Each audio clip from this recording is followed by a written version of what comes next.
सिद्धिविनायक मंदिर देणगी घोटाळ्याप्रकरणी मुख्यमंत्री देवेंद्र फडणवीस यांनी चौकशीचे आदेश दिलेत। गेल्या 5 वर्षांमधील देणगी आणि दान संकलनाची तपासणी होईल। मंदिर ट्रस्टच्या आर्थिक नोंदींची सखोल चौकशी करण्याचेही आदेश आहेत। संबंधित अधिकाऱ्यांना तातडीने अहवाल सादर करण्याच्या सूचना आहेत। तर 5 वर्षातील देणग्या आणि मौल्यवान वस्तूंचं यामध्ये ऑडिट केलं जाईल। अतिरिक्त मुख्य सचिव यांना या संदर्भात अहवाल देण्याचे निर्देश आहेत।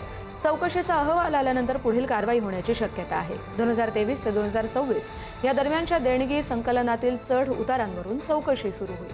मंदिर ट्रस्टच्या शिष्टमंडळाकडून मुख्यमंत्र्यांची भेट घेण्यात आली। अध्यक्ष सदा सरवणकर आणि कोषाध्यक्ष पवन त्रिपाठी यांनी बुधवारी मुख्यमंत्री देवेंद्र फडणवीस यांची भेट घेतली होती। या संदर्भातले अपडेट घेऊया आपले प्रतिनिधी सुशांत सावंत यांच्याकडून। सुशांत,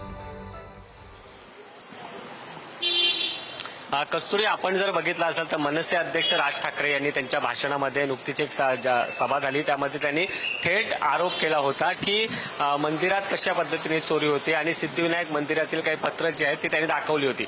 अर्थात यानंतर हे प्रकरण जे आहे ते गाजलं होतं आणि आता हे प्रकरण मुख्यमंत्री देवेंद्र फडणवीस यांच्या दरबारी गेलेलं आहे। आपण पाहिलं असेल तर काल पवन त्रिपाठी असतील किंवा सदा सरवणकर यांनी मुख्यमंत्री देवेंद्र फडणवीस यांची भेट घेतली। मुख्यमंत्री देवेंद्र फडणवीस यांनी या दोघांकडून संपूर्ण प्रकरणाची माहिती जी आहे ती घेतलेली आहे आणि त्यानंतर आता मुख्यमंत्र्यांनी चौकशीचे आदेश दिलेले आहेत।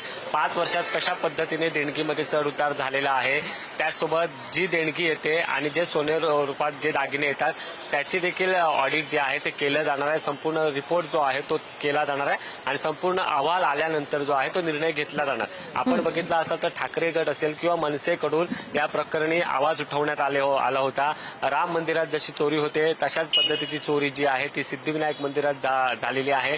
अनेक भाविक जे आहेत ते लाखोंच्या संख्येने सिद्धिविनायक मंदिरात दर्शनासाठी येत असतात आणि अशा मंदिरात अशा पद्धतीने गैरव्यवहार जो होत असल्याचा आरोप ठाकरे गटाकडून करण्यात आला।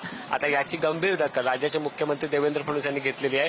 2 दिवसापूर्वी आपण जर बघितलं असाल तर सदा सरवणकर यांनी उपमुख्यमंत्री एकनाथ शिंदे यांची भेट घेतली होती आणि त्यानंतर आता काल ते मुख्यमंत्री देवेंद्र फडणवीस यांना भेटलेले आहेत आणि त्यानंतर मुख्यमंत्र्यांनी चौकशीचे आदेश देखील दिलेले आहेत। कस्तुरी, धन्यवाद सुशांत दिलेल्या सगळे सविस्तर अपडेटसाठी।